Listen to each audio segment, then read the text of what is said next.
Ladies and gentlemen, here's what we're going to do today. We got Leader Turner with Senate Bill 2350. I have Senate Bill 1458. I think we've talked, if there's questions at a minimum, if we can, I think we're both agreed.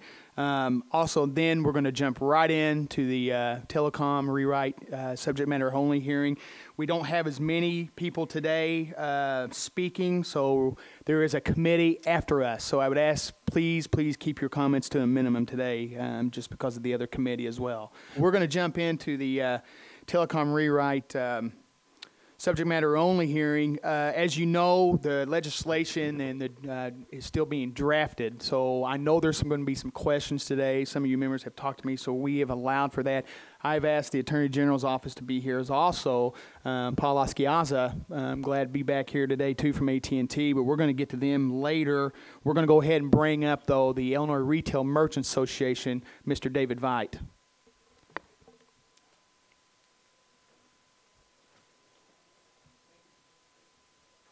Thank you, Mr. Chairman, members of the committee. My name is David Veit. I'm President and CEO of the Illinois Retail Merchants Association.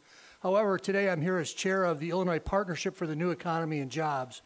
It's a coalition that has over 210 organizations from Rockford to Caro, from Danville to Rock Island. And in your packet of materials, you'll see that list of, a very impressive list of associations as our coalition members, which someone else will be talking about a little later. The coalition is very interested in supporting a modern communications law this year. It must be done in order to bring more private investment in wired and wireless broadband networks to the state.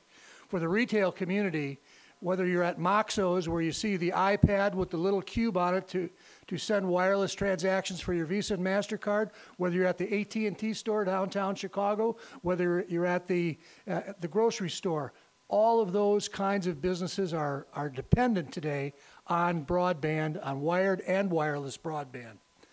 Illinois should adopt more modern communication law because broadband is essential to the modern economic infrastructure for the new economy.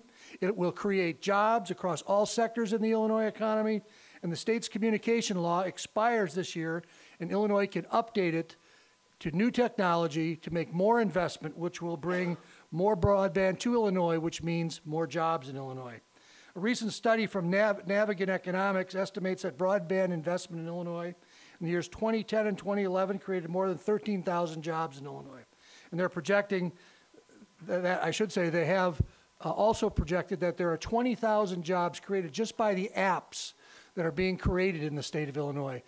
Every time you look at your phone, you've got a new app on there or someone's offering that. A lot of that's being done in Illinois. I've been asked to be the spokesperson today for the coalition, and the original members are IRMA, the Illinois Business Roundtable, Illinois Chamber of Commerce, Illinois Manufacturers, Illinois Black Chamber of Commerce, Illinois Hispanic Chamber of Commerce, the Taxpayers Federation of Illinois, Women's Business Development Center, AT&T Illinois, and the Illinois Telecommunications Association. What's really important about this group is that all of those folks are job creators.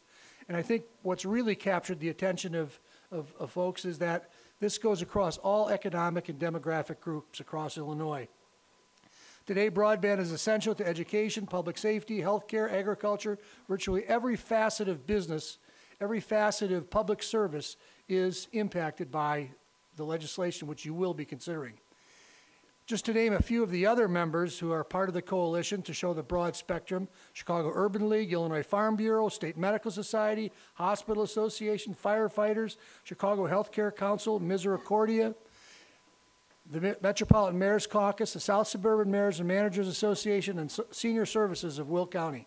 In total, more than 210 organizations. Those groups represent people from economic development, healthcare, public safety, education, and everyone who's operating in today's global marketplace.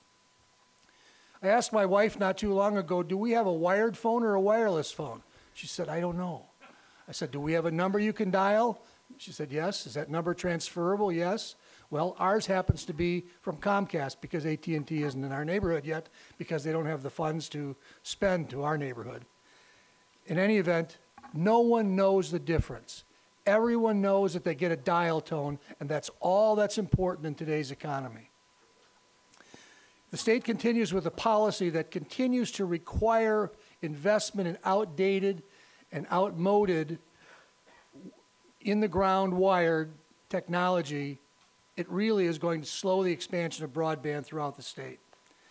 Imagine if you were going to go to buy 2 loaves of fresh bread, but the bakery says, nope, you can just buy 1. But you can buy week-old muffins. Would that be satisfactory to your customers? Because that's exactly what today's telecommunication law does. You want to buy a new Chevy Volt, operates on electricity, but the dealership will only sell it to you if you buy a 1995 Impala that burns fossil fuel.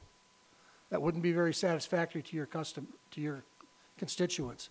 But that is exactly what the current law requires. No one in the business community wants to make people change. Unfortunately, people have changed. Literally, the vast majority of customers today are no longer operating a wired landline phone. And that's changing every single day, which someone will tell you about later. It matters in Illinois because the investment can be in hundreds of millions of dollars that can bring wireless broadband or wired broadband closer to every person in Illinois, whether it's on the farm, as the farmer's in his tractor, trying to ensure that he knows what's going on. That needs to be done. It's not going to be done with the underground wired kind of technology that was important in 1960 and 1970.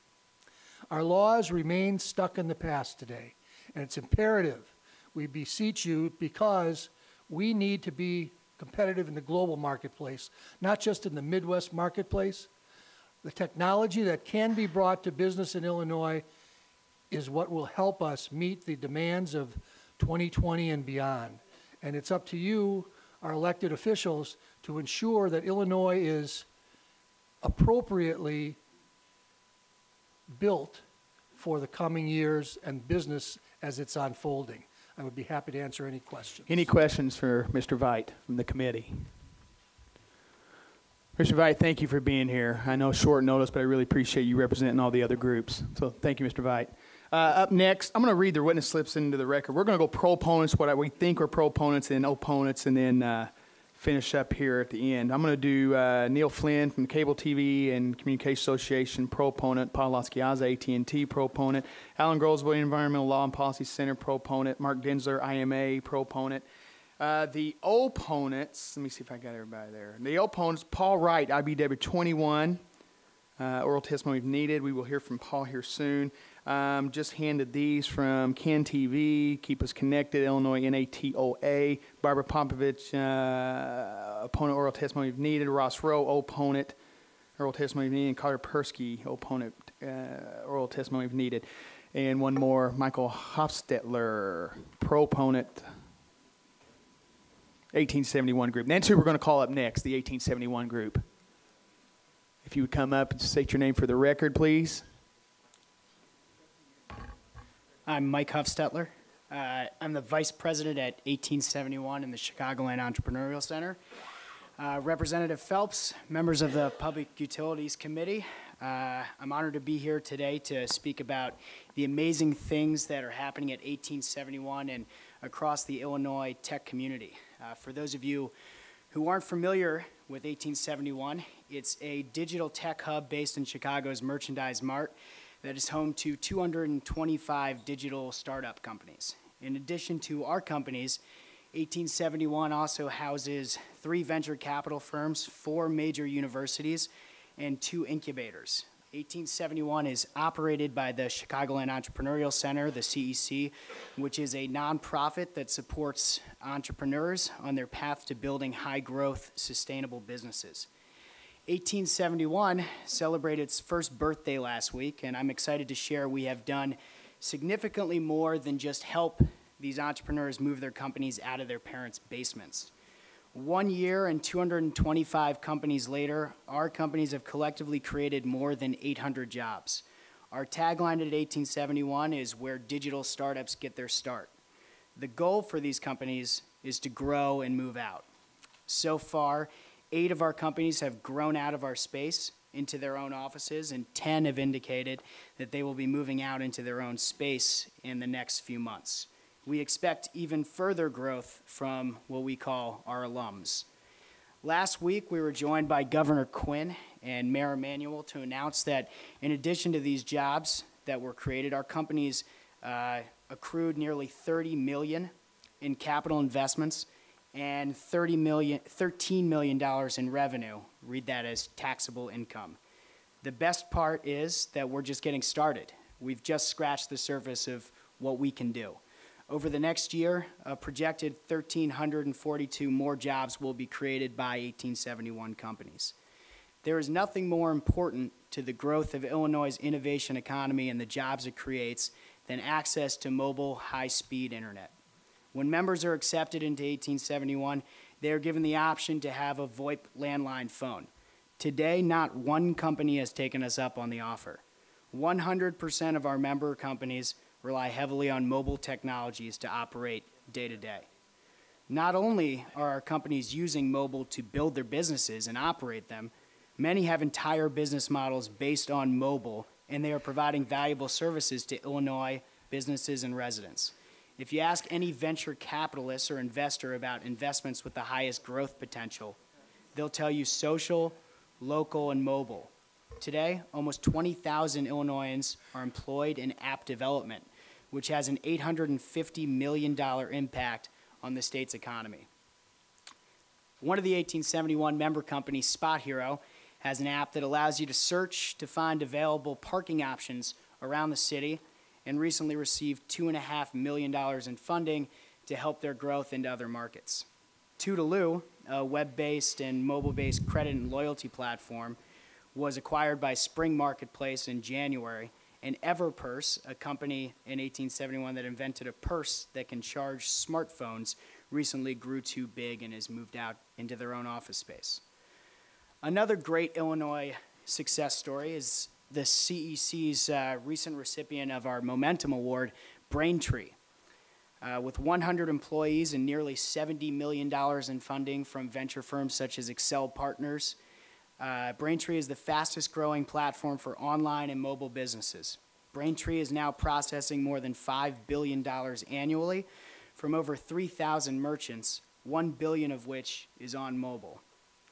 In 1871, where more than 500 people a day are accessing 2+ mobile devices at a time to create the next generation of Illinois' most innovative companies, I can't stress how fundamentally important availability of mobile broadband is and will continue to be to what we do at 1871. Our companies are driving Illinois' innovation economy forward. We're creating jobs, empowering industries in every sector of the economy, from finance to fashion to education. I look forward to sharing the future successes of the CEC in 1871 and our member companies with all of you. I thank you all for your time, and if you have any questions about 1871 and the work we're doing there. Thank you, Mr. Hostetler. Add Representative Rebelletti to the row and Representative Crespo with a question. Real simple question. What's the meaning of 1871?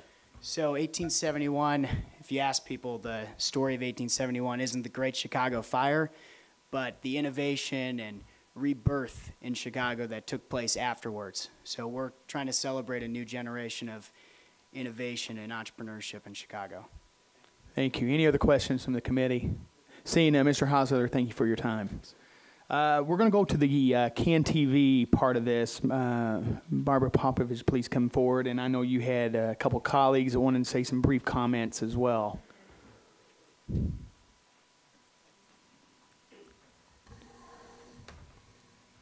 Thanks, Representative Phelps. Really appreciate the opportunity to testify. We've given you each a red packet, and we're going to whip through this. I will begin, and we'll be referring to the first sheet on the right-hand side. Hey, Barbara, can you speak a little into the microphone, a little bit more? Okay, all right. So I wanted to call your attention to the back of that form where we have a list of groups that I'll be referring to. I am Barbara Popovich here on behalf of the Keep Us Connected Coalition. This is a coalition of 117 villages and cities, PEG access centers, nonprofits, and institutions across the state committed to protecting the public interest in Illinois statewide cable franchise law. Pleased to see our Chicago reps here today. Rep Farnham, you know we have one of your constituents here, Carla Persky from the city of Elgin, will brief the committee on issues for cities in the, now we're here to talk about the Cable Act, the Cable Association's proposed Section 23 addition to the 2007 Cable and Video Competition Law. This is not in legislation yet. I understand this is a subject hearing for us to brief you on what we see in this proposal from the Cable Association. Ross Rowe, who lives in Elgin, in fact, and works in Elk Grove Village, will report on AT&T's continued failure to meet the equivalency standard in the 07 Cable Act due to the segregation and inferior functionality of PEG channels on its system. Rep Crespo, we have your constituent Bruce Anderson here of Hoffman Estates here in support of our testimony today. CanTV is covering the hearing. We will have this on cable and online. I'm Executive Director of CanTV, Chicago's nationally recognized public access center. We operate 5 local non-commercial channels and serve thousands of residents and groups. I'm also president of the Alliance for Communications Democracy, a national organization that participates in court cases involving franchise enforcement and constitutional questions about community media. As more of our media is commercialized, outsourced, regionalized, and controlled by people far away from our hometowns, the local commitment of public education and government channels, which I will call PEG access during my testimony, becomes really important. In many towns, you'll find it's the only television programming that's really local. It's a go-to place for emergency alerts, community events, health education, jobs information, and local election debates. Whether it's an urban neighborhood or a small town, we need to have and ask you to protect the public's channels. Prior to Illinois enacting its first statewide cable franchise law in 2007, and a number of you were on that committee then, Rep. McAuliffe, Rep. Bost, franchises always took place at the local level with a focus on local needs and interests. In drafting the new law, the state established the purpose of ensuring, quote, equal treatment and parity among providers and technologies, unquote. The Cable Association is asking your support for a proposal that skews that balance, adding a cable-only Section 23 to the 2007 Act. They want you to believe the law doesn't apply to cable. It's broken. No cable companies are opting in, and you need to fix it with this new section. In describing the proposal, words are being used like harmonize compliance, ensure continuity, honor local franchise agreements, protect consumers. Good-sounding stuff, but the devil's in the details. In fact, the Cable Association's proposed Section 23 seeks preferential treatment from legislature, creates an unlevel playing field with other statewide and local franchise holders, erodes municipal authority, and locks cities and PEG centers into a rigid formula. The proposal introduces onerous new requirements for capital costs, restrictions on channels, new charges, and burdensome reporting requirements that go well beyond what federal law or the 2007 Cable Act require. I provided you with a summary of those issues, which is on the flip side of the form that shows the members of the coalition. Just as one example of harm, though, there's a provision in the cable proposal that would result in CanTV in Chicago losing a channel that got 70,000 calls to jobs and training messages last year. For what? To add another HBO or Showtime channel? Where's the state's interest in doing something like that? Some of these provisions are similar to those proposed by AT&T, which were rejected by the state 5 years ago. The state of Illinois prevented AT&T from writing its own self-preferential law in 2007, and the Cable Association should be prevented from doing the same. The people testifying to you today that will be coming up in a little while sat around the table 5 years ago. And there's no denying that the 07 Cable and Video Competition Law was written to cover both cable and video providers. The legislature didn't tie anyone's hands. The 07 Cable Act gives companies a choice. They can opt into the state law. They can keep doing the local franchise negotiations. Most importantly, the '07 Act did not lower the bar in a way that would compromise local negotiations taking place around the state. In fact, in the next 5 years, dozens of communities will be in negotiations with Comcast. They've already started in the city of Chicago, Skokie, Glenview, Wheaton, Elk Grove Village, Mount Prospect. Others are beginning. The Cable Association wants the state to accept lowered standards and reduced public benefits in its statewide franchise. That would pull the rug out from under those local negotiations and put at risk the only channels set aside for public use. Bottom line, Section 23 is not needed. Section 23 is harmful to the public. Section 23 undermines the local negotiations process, and we strongly urge you to reject it. Committee, do you want to ask questions to Ms. Popovich first, or let the two other ones be brief and then ask questions? Representative Hoffman, because I know I asked you first. Is that okay? Ms. Persky. Hi, thank you for letting us speak today. I will be referring to this document that we have our Illinois NATOA logo on in your packet. Again, my name is Carla Persky, and I'm currently the Secretary of Illinois NATOA, which is the regional chapter of the National Association of Telecommunication Officers and Advisors. I am also the Multimedia Production Specialist for the City of Elgin. Illinois NATOA is a professional organization of municipal and county staff and officials, organizations, and technical and legal advisors serving the citizens of Illinois. Our scope includes cable TV, PEG access programming, right-of-way management, cellular telecommunications, internet and data transmission technology, and local fiber optic systems. PEG is of vital importance to our community, as Representative Farnham knows, in Elgin. We have on our Channel 17, we cablecast city council meetings, mayoral addresses, local programming like Elgin Today.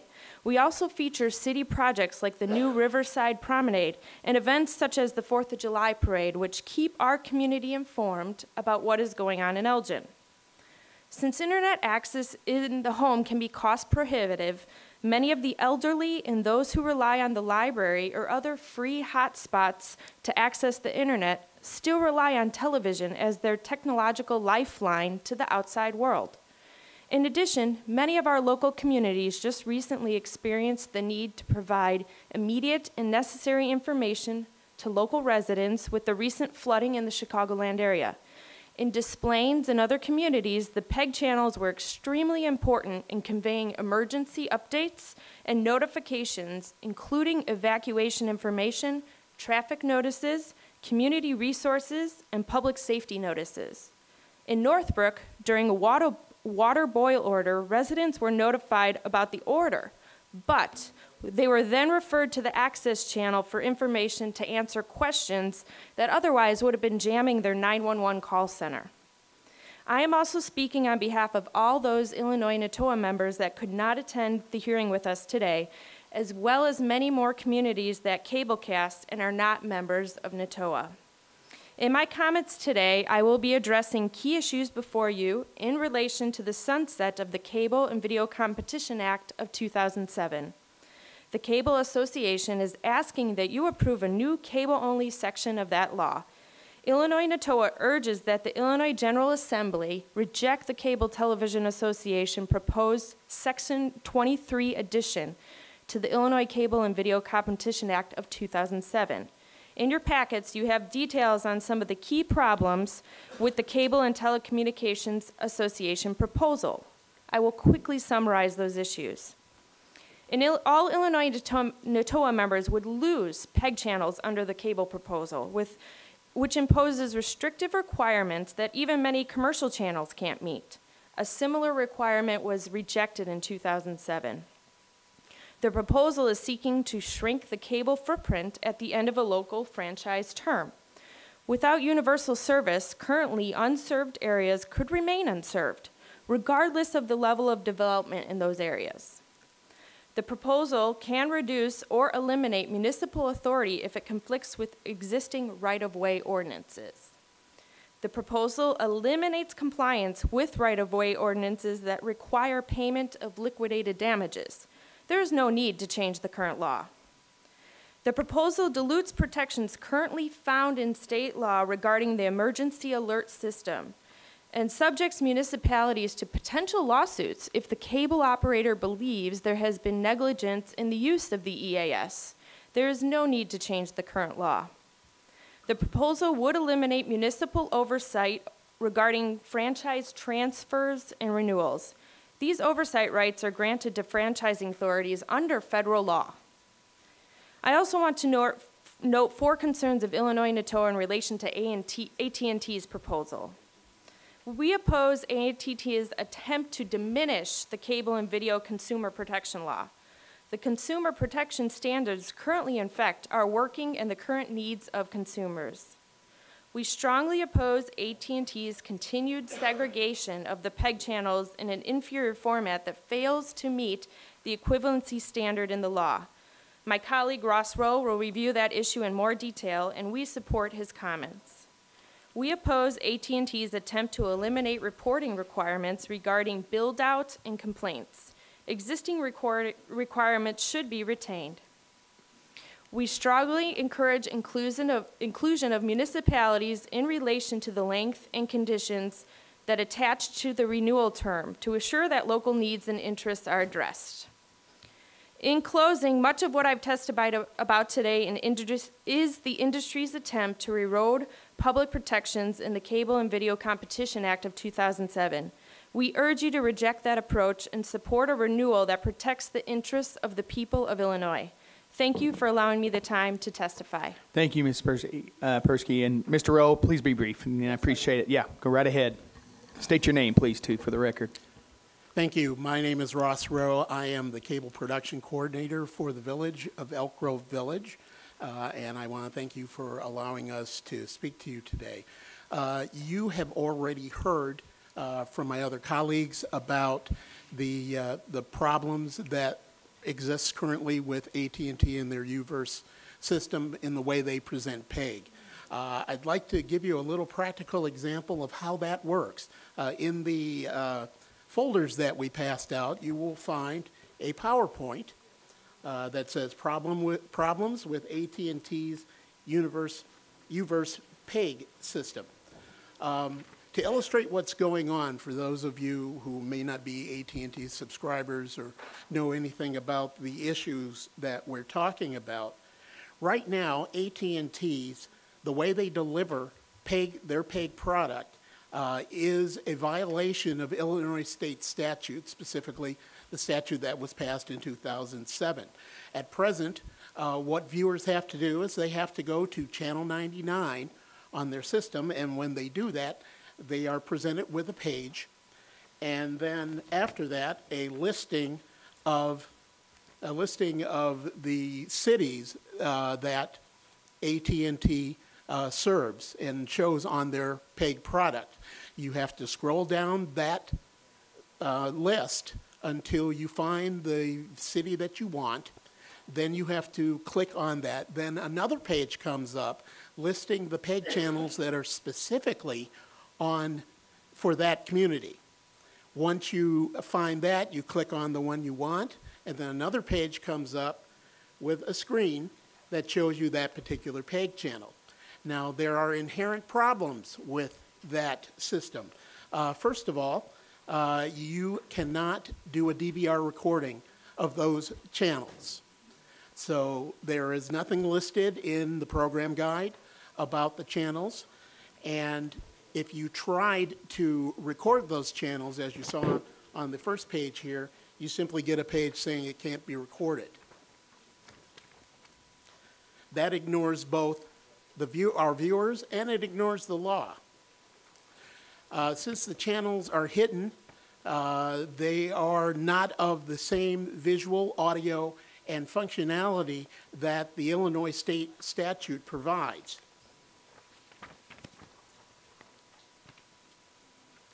I'm sorry. The current law says that the holder shall provide to subscribers public education and government access channel capacity at equivalent visual and audio quality and equivalent functionality and that the holder shall provide a listing of public, education, and government channels on channel cards and menus provided to subscribers in a manner equivalent to other channels. At current, the AT&T product does not handle that. I would like to pass on a message from the mayor of Elk Grove, Craig Johnson, who wanted to be here today, and he apologizes he couldn't be here. He wanted to emphasize to you that currently the way the product is presented is a violation of that statute, and that any changes done to the statute should reinforce the currently negotiated standards. They are violating the law. There are a lot of municipalities who have not joined the AT&T system because they don't want to condone the fact that basically that the company has been thumbing their nose at the law.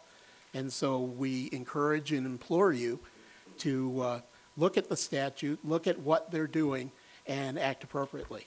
Thank you for your time. Thank you, Mr. Rowe. Questions? We have Representative Hoffman.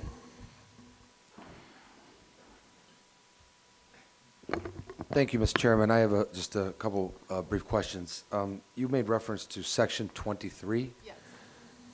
I've never seen a bill. Yeah, I know. So, I mean, Yeah. you're making reference to a non-existent section of a non-existent bill that doesn't exist. Rep. Hoffman, we understood that we had an opportunity today as part of a subject hearing to talk about the other telecom law, the Cable and Video Competition Act. The Cable Association has circulated very widely to many of the parties. We appreciate that we got that everyone else got it. Their proposed changes to the 07 Act, which was the first statewide cable law that the state enacted. They want a whole new cable-only section. Is that in law right now? It's not. Might it be tomorrow? Maybe it's going to be tomorrow. But my understanding was that this was an opportunity to discuss the issues we see in that proposal. I'm not saying it's not an opportunity to discuss current law versus possible proposals, but right. I'm just making the point that I've not seen a Section 23 that is part of a bill, because I haven't seen a bill, because there isn't a bill. Now, some would say there should be a bill, but there isn't a bill yet. That's just a comment to the proponents. Anyway, how are you funded? Is it a 1% fee, PEG fee? Remember, when I talked about the choice that a cable company has, they can go with a local negotiation with a municipality, and how PEG channels are funded is an outgrowth of those negotiations. In state law, there is a funding of 1% that is devoted to PEG channel use. And are you advocating changing that at all, or you want it to remain at 1%? The Cable Association is advocating changes to that structure. Reduction?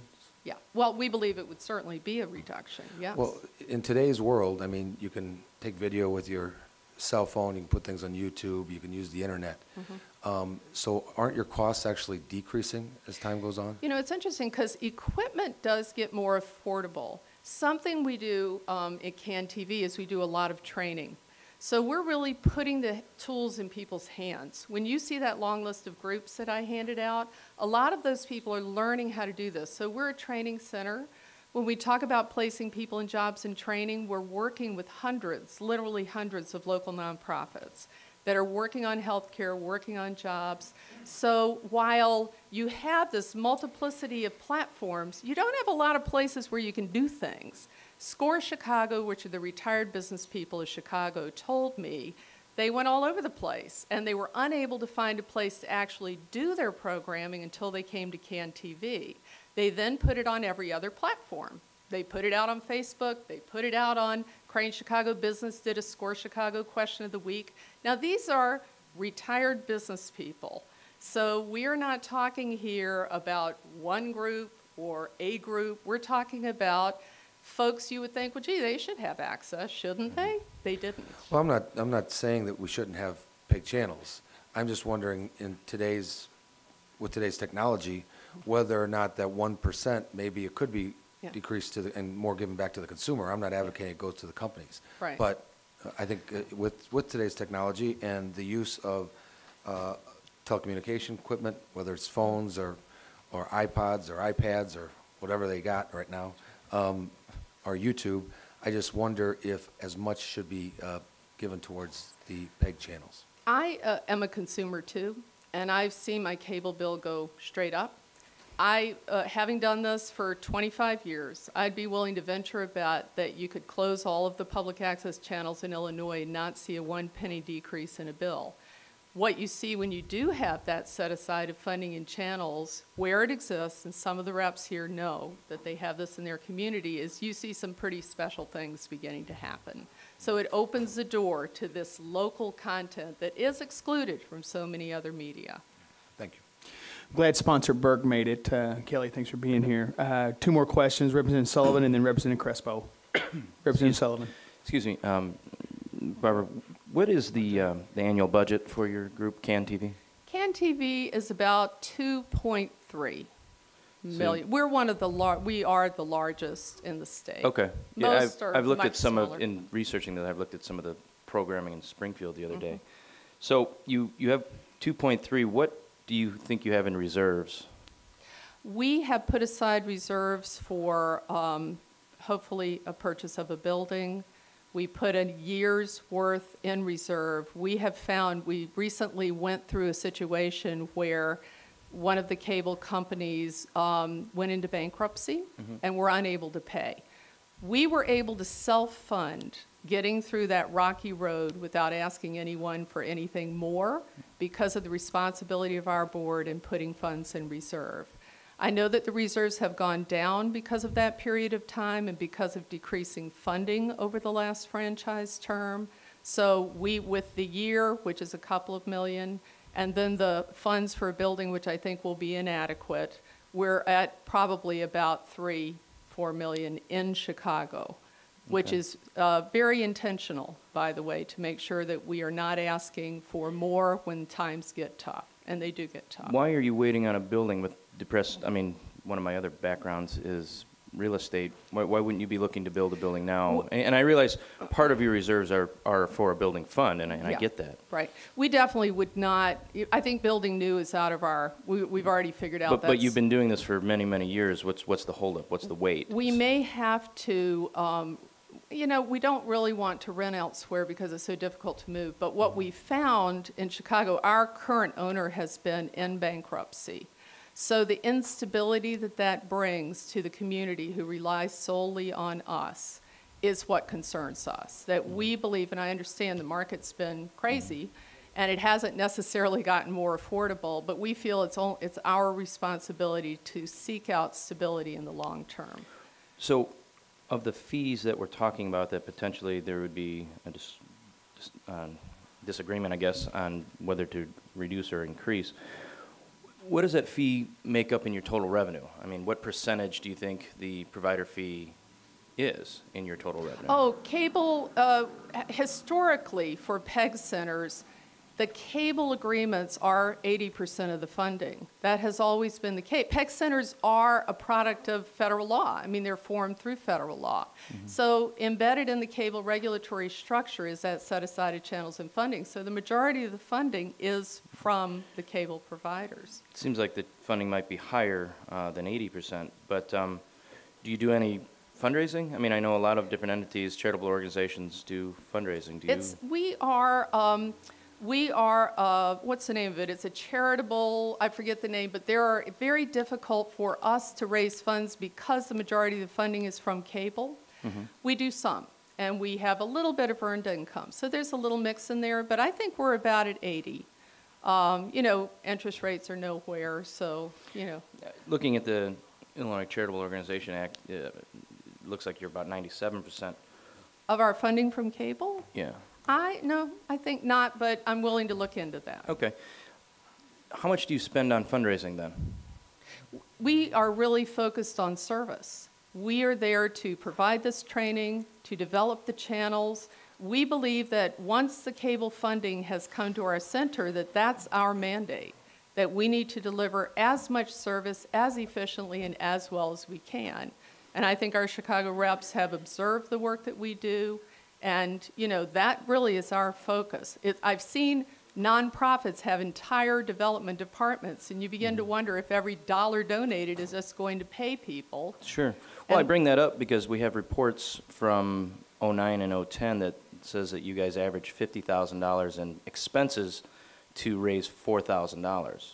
And I'm just trying to figure out if that's a good use of your time. I will look, that doesn't sound right. I'm happy to look into that. It's wouldn't based do that. off the Illinois Charitable Organization annual reports. Yeah, it might be that the 50,000 encompasses other areas. That we don't have we have no development staff. Okay. So we have not hired a person or paid someone that kind of salary to raise so little money. We wouldn't do that. So you've been in existence for about 25 years. When was the last time you added enough programming to have an additional channel? We have 5 channels, and we are in the process right now of evolving one of the channels. Mike Jacobson on our staff is here. It's going to be a local news-oriented. We're working with blogs and journalists all over the city to evolve that channel. We have a couple of our channels are at about, in fact, we have probably about 150 hours every week of new local programming. We're the 3rd in the nation for the amount of new local programming on our channels. So you've had 5 channels. How long have you had 5 channels? And when's the last time you added a new channel? Because I think you have access to 2 more. Actually, more than that. Okay. We have a 10% of capacity allocation in the city of Chicago. So one thing we won't do, and we could, is sit on channels without really investing in their development. Sure. We don't do that. So we have worked with the cable industry for them to use the unused channels. We have a very long history of doing that, and that has worked well. So they use the unused channels. When and if we need them, we can take them back. But I think in Chicago, there's an undisputable good history with that. But to answer the question, when was the last time you added a channel? No, we developed those 5 channels early on and then grew them. We grew them as the organization evolved. Okay, so we haven't added a new channel since the beginning.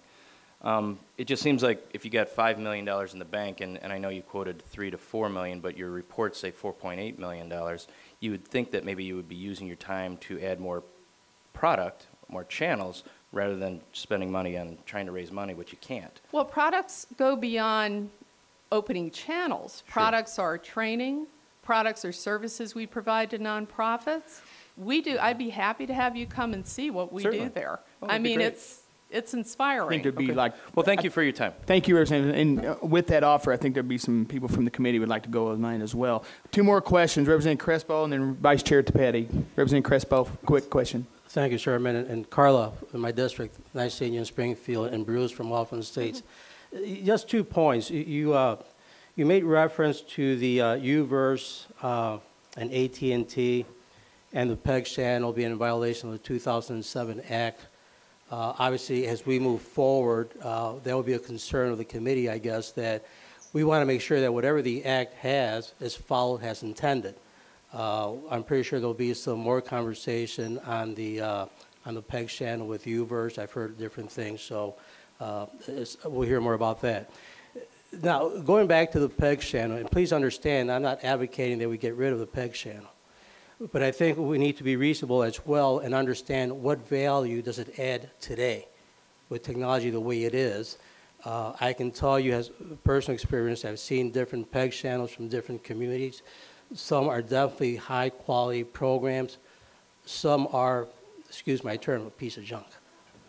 You know, so I'm wondering why we're keeping these things alive. So I think we need to really figure out how do they add value, and not just the quality, but who's watching these things. I can tell you in Hoffman Estates, as a former trustee, every now and then on Mondays, if I remember, I'll watch the board meeting just to see what's going on.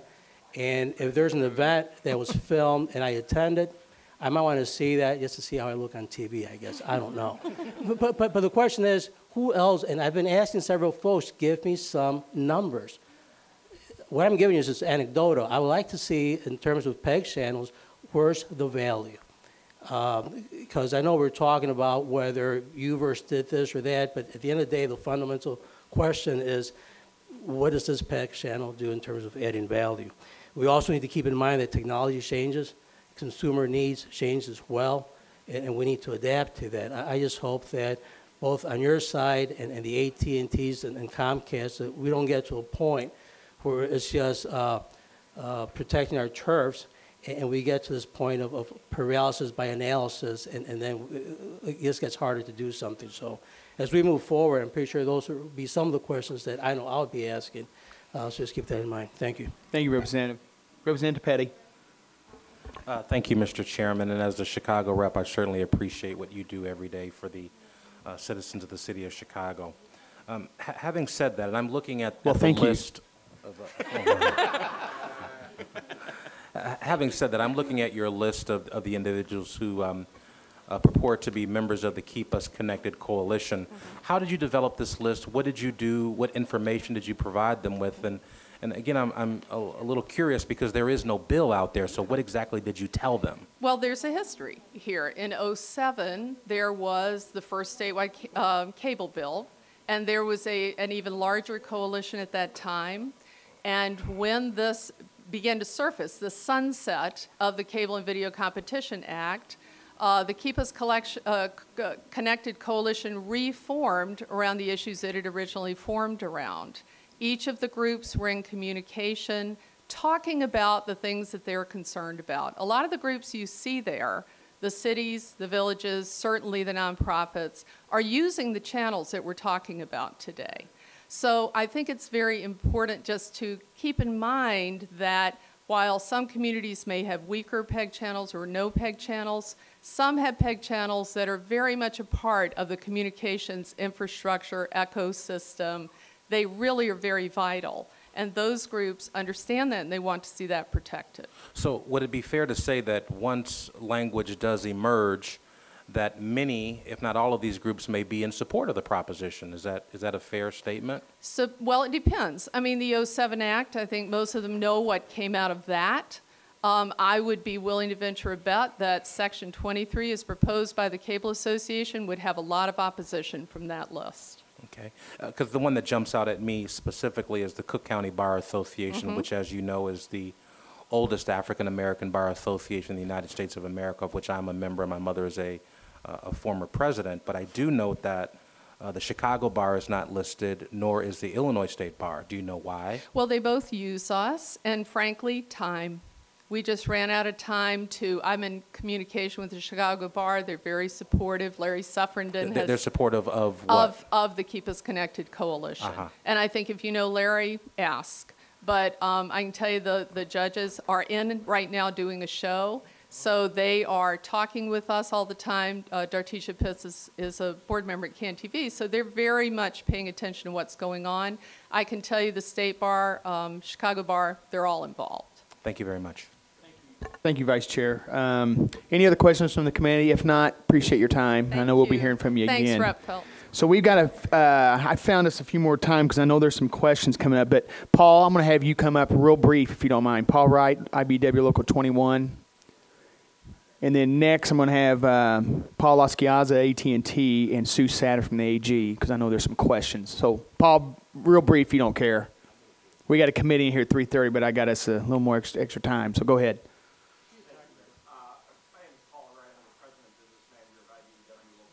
Can you turn your mic on, Paul, if you don't care? Right there, there's a button. Oh, sorry. I'm Paul Wright. I'm the President Business Manager of IBEW Local 21. My local represents telecommunication workers by and large in the state of Illinois, more specifically to AT&T across the state of Illinois, where wired line products are offered. Just to clarify a little bit of something that I heard earlier, regardless of mobile technology or wired line to the customer's home, it all eventually makes it into the same pipe or the same cable. So that has to go through a network once it comes out of a tower. That goes underground regardless of, it's not magic.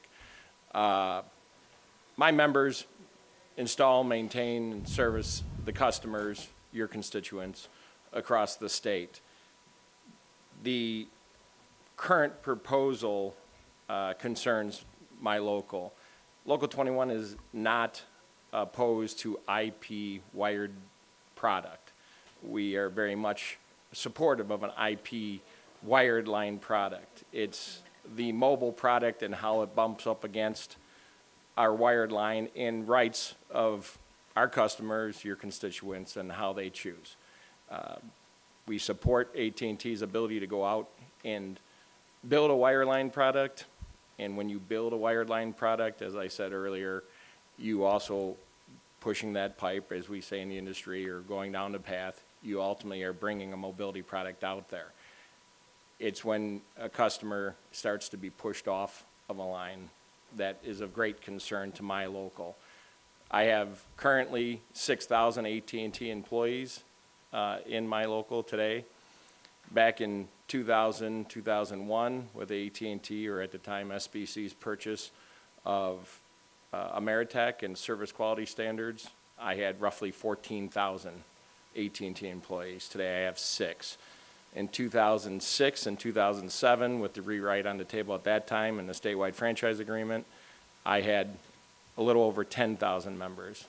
Since the statewide franchise agreement, I've lost 4,000 members. These are real jobs. These aren't proposed jobs, thoughts of jobs coming, possibility of internet created jobs. These are real jobs, and these are taxpayers in the state of Illinois who vote.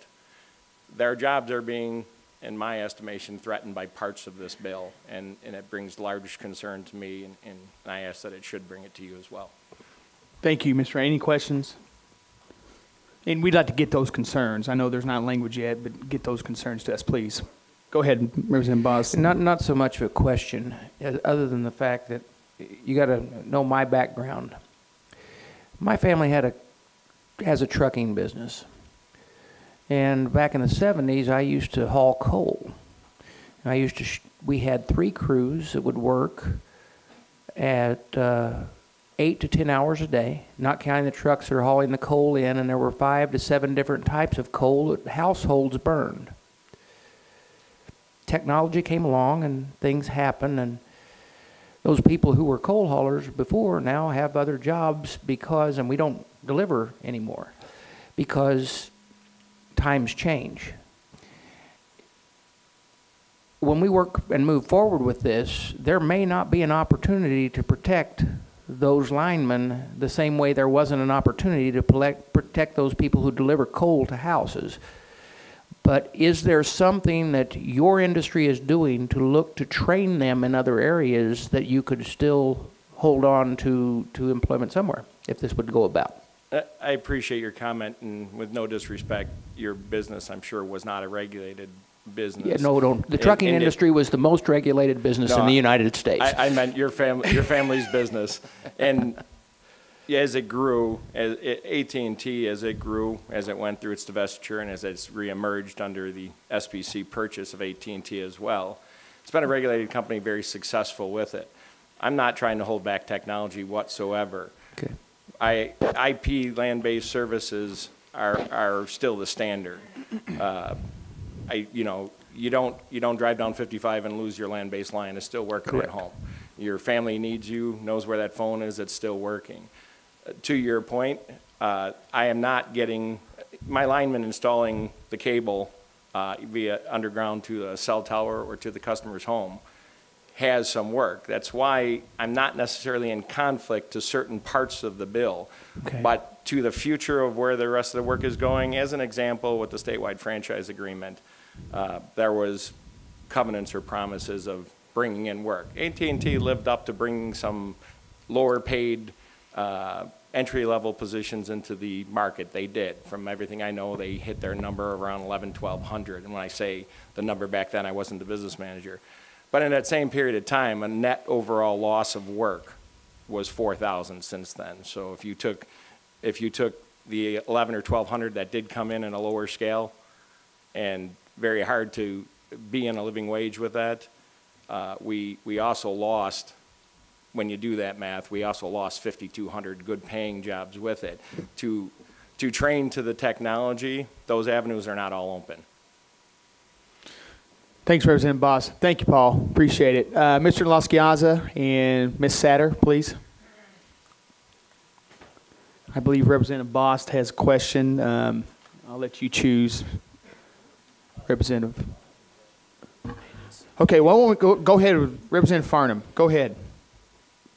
Representative, do you want to, Mr. Lasciaza, would you want to say something now or take questions? It's up to you. Entirely up to you. I think in the interest of time, questions. Okay. Ms. Satter, is that okay? Absolutely. Representative Farnham. Microphone, please. Two quick questions. One was, Art mentioned last week that seniors and people on fixed incomes were in need of landline service, and I'd like your comment on that. And the other thing was, Cub and Art both commented that there's insufficient competition to move to market regulation. The ARP witness last week said that duopoly is in the industry. Can you comment on that? Okay, sure. Those are both good follow-up questions from last week. I'd like to show a chart, if I might, to talk about the duopoly claim. So this chart represents, who the current competitors in the communication market are today. So a duopoly would claim that the wireline companies in the red box and the cable companies like Comcast control the entire marketplace. Well, everybody else on this chart are fully functional competitors. To me, the claim that there's a duopoly and that two particular companies in this industry are controlling the market is just laughable. The communications market is wildly competitive. The ICC's most recent report to the General Assembly finds that the communications market is competitive. The fact is that AT&T wireline voice-only service is only 24% of the landline voice-only business, and it's projected to be only 19% by the end of this year. That's further evidence. Duopoly ignores the wireless market, and that's where most people are communicating today with voice services. So it's AT&T, it's Verizon, it's T-Mobile, it's Sprint, it's Boost Mobile, US Cellular, you name it. There's 10 or more wireless providers in Illinois, and in almost every area of the state there's at least 4 wireless providers. And that doesn't talk about voice over IP providers like Magic Jack, Skype, the social media entrants like Facebook and Twitter. You can do Apple iMessaging. I mean, the list goes on and on and on. So to claim that just AT&T and the cable companies are the only games in town is just completely false. In terms of the question about, low income and seniors need voice landline service, it's kind of surprising that that would come from ARP.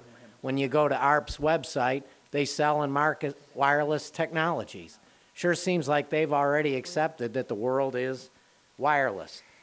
We learned from ARP when we did some discussions with them and workshops in the state for seniors that they actually are working with Apple to develop a tablet that has our senior apps built right onto the tablet that's branded and marketed by ARP itself. So seniors, at the end of the day, are seniors and children 12 and under are the fastest growing demographic for tablet adoption. So that would be my answer to those two claims. Thank you. Representative Boss, thank you. May I comment? Yeah. I'm sorry, Ms. Hatter. Go right ahead, because we're getting kicked out of here. So, okay, and I still got Neil Flynn to speak. So go right ahead. I'll try to be very brief. On the question of duopoly, I think you should just think about your experience. How many options do you have for wired internet? Most communities have a telephone option and a cable option for wired internet. Once you have wired internet from one of those two companies, you can get several of these other providers, any of the voice over internet protocol providers. But those two companies, the cable company and the telephone company, in most areas of the state are the primary wired broadband providers, and so they are the ones who provide the primary voice over wired technology. Mr. Lasciaza. Ms. Satter is correct when she characterizes the wireline broadband options, but I would like to remind the committee that broadband is not just wired. Broadband is very much wireless. So think about Verizon, think about T-Mobile, think about Sprint, think about everybody that has a wired broadband capability. Now 3G moving to 4G, moving to LTE, that is as fast, as good, and as reliable, maybe faster in some cases than wireline broadband technology. So duopoly, I think I just named off at least 8 broadband providers. You have to consider wired and wireless together. Thank you. Sponsor Burke, quick, please. Sorry, because I still have Neil Flynn come up. Just one quick question, Mr. Chairman. Mr. Laschiazza, in terms of the seniors and low-income people using landlines, we talked last week about some of the safe harbor provisions that the 2007 law, or 2010 law, I guess, brings in. Do you know the proportion or number of seniors and low-income who use those safe harbor options? You know, we did a general demographic look at who's buying and who's using safe harbor packages. On household income, only 3.4% of the total safe harbor packages are purchased in low-income areas. And on household age, only 2.1% of the total safe harbor packages are purchased in areas where the head of the household is over 65 years old. And as a matter of fact, I think 20% of the safe harbor packages are purchased by households with incomes $100,000 or greater. You know, the target market was for seniors and low income choose 95% of the time to use wireless technologies, not safe harbor packages. So, thank you. And I know we're very short on time, and I have more questions than the time will allow. Ms. Setter, I need to clarify one thing. Are you speaking for yourself, or are you speaking for the AG's office? I'm authorized to be here on behalf of my office. Okay, but your statements over this time frame, so we need to know, are you speaking for you as an individual or speaking for the AG's office? I speak for the office. Okay, all right. Last week, you said that the market has spoken, or it seems to me that the market spoke. You testified last week that the voice over internet protocol is not subject, hold on, is not a substitute for wireline. But yet 76% of the market has already decided it is. Okay, voice over internet protocol is a way of delivering voice telephone that we think actually is a natural technological development of the voice system, kind of like you went from plug-in telephones to dial telephones to touch-tone telephones, and now telephone services are being delivered through internet protocol. So as a wireline service, voice over internet protocol is a wired telephone service. The difference is that voice over internet protocol service is not regulated the same way. So when AT&T says we're not providing landline service to any more than 24%, they're not including the hundreds of thousands of people that they're providing wired voice over internet protocol telephone service to. It's kind of a funny distinction that's really kind of a behind the phone, behind the wall distinction that I think most people don't even care about. I think you're right. And when I say that, I think as wireless phones and as this technology has moved forward, people are not caring. Okay, they're caring only that they can get a product that can provide them the service necessary. But yet, do you not agree that if we have continue down the path of the heavy regulations that we have, we would stop the growth and the outgrowth of the industry to provide the best quality service on the wireless side? I don't agree with that because, number one, I don't believe that we have heavy regulation on either the wireline or the wireless side. But I would like to point out that the state does not have rules governing wireless investment or service. And look how it's grown. Concerning Absolutely. We have rules concerning 911 and how wireless interacts with that. Correct. But the development of the wireless system has gone independent of state regulations. So I would imagine that AT&T, like all these other companies, will continue to invest to the extent that they think it will be profitable for them. Maybe that's what I should switch. And by the way, I'm not going to get to all my questions, and I know that. I'd be happy to talk to you about it later. Let me ask this, Paul.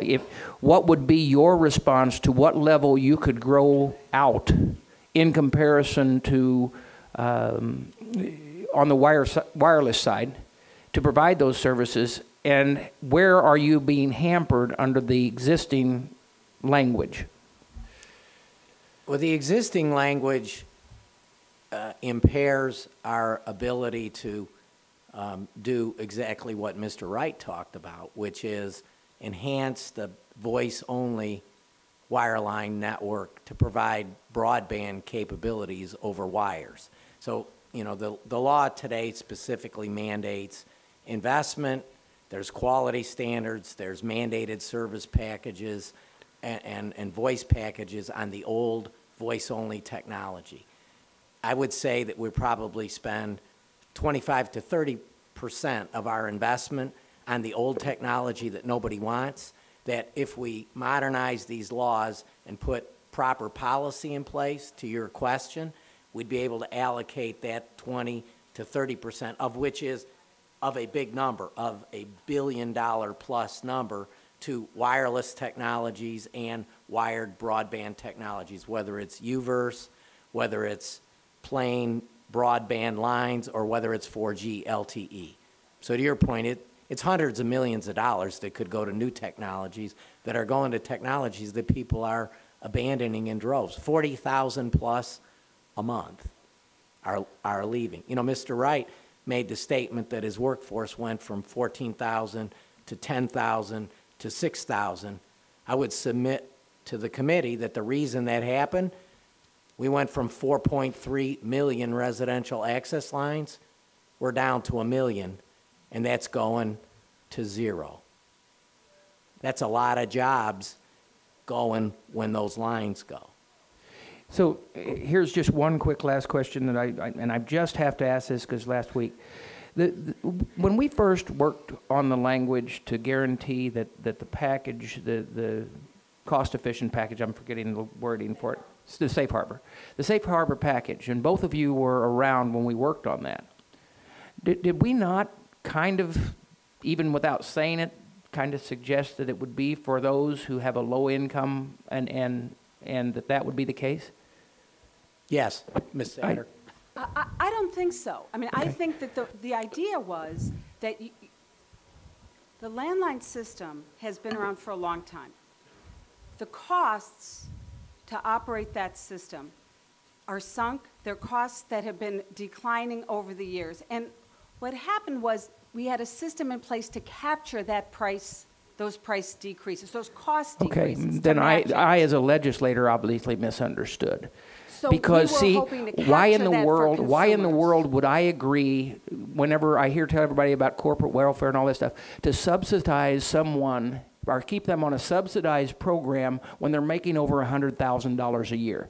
Well, you know, you can flip that around, because if the cost... No, I can't flip that around. Wait. Let me explain what I mean. Okay. If the cost for service, if the cost for a telephone call is 10 cents a month, $10 a month, and when it was regulated, it was a cost-based rate. So that meant that somebody looked and said, this is how much it costs, this is how much you, consumer, will pay. Regulation is lifted, and now you, as the consumer, pay what the market will bear. So instead of paying the cost of the service, you are paying what the market will bear, maybe what people are willing to pay, because it's a valuable service. Okay. So now, instead of paying $10 a month, you're paying $35 a month. You can say that but now but if you want to pay $10 a month, you could get on a cellular phone. If you, but if you want the reliability, actually $9.99 and the clarity, is the price. If you want the clarity and the reliability of a landline, you can choose it. But my message to you yesterday was, give people the time to move off these landlines. Okay. You've got 2 million people still on them. And I know Invite that, them. that he's needing to call somebody else up. And that was one statement that I really wanted to make. I am bothered by the fact that I believe that we as legislators believed it would be the opportunity that we would subsidize for those people who needed it, not for those. And I think that was the general public's belief. So thank you, Mr. Chairman. Hey, thank you. I know we're getting kicked out. Neil, can you just come up here really fast because I'm trying to get this extended. I know it, and I apologize. I didn't know it was going to be like that. I didn't know about I know there's a lot of interest in this, and I do not want to adjourn. And just real quick, Neil, please. I know there will be other stuff that we'll ask you, but I'm trying to get this extended for next week as well, and we'll bring you back. But I'm going to get in trouble, but go ahead as quick as you can. Well, thank you, Mr. Chairman, members of the committee. I don't know how much time you're talking about, so I'll just make an overview remark that I think is an underpinning of the Cable Association's proposal. One of the underpinnings is that they are cable operators, the members of the association, and as cable operators, there are rights and obligations under federal law. There is a 40-plus year body of case law, FCC regulations that is applicable to a cable operator.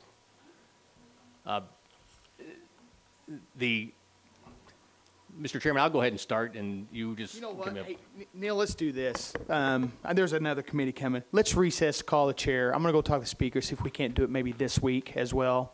Because I know there's some other members that left that had some questions for you, and I know for Mr. Laskiaza and for Sue. So let me try to get this thing extended out of respect to you and your organization. Thank you, Mr. Chairman. All right, thank you. Mr. Chairman. Recess to the call of the chair.